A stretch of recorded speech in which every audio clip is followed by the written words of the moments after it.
তুই মুখে মুখে তর্ক করস, তোর বোটা কিন্তু টান দিয়ে ছিঁড়া ফেলাম। ওই তোর বোটার কোনো প্রয়োজনীয়তা আছে? তুই এটা নিয়ে ঘুরস কা? হ্যাঁ, কেউ যদি 1.5 কেজি মরিচ কিনে 1 কেজি তো তোর বোটাই পায়। আমার রাজ্যের নিরীহ মানুষে তুই ঠকাস। ওই ওরে আমার রাজ্যের বাইরে ফেলে দেয়, যত বড় সাইজ না তত বড় কথা। হুজুর রাগ করেন না, জানেনই তো ছোট মরিচের জাল বেশি, মাফ করে দেন এবারকার মতো। আচ্ছা যা, তুই কই সোজ দেখে মাফ করে দিলাম।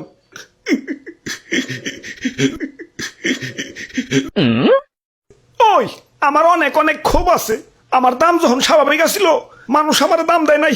যাতা তরকারির সাথে আমার রানছে। ডিম রানবো, আলু দাও। সিম রানবো, আলু দাও।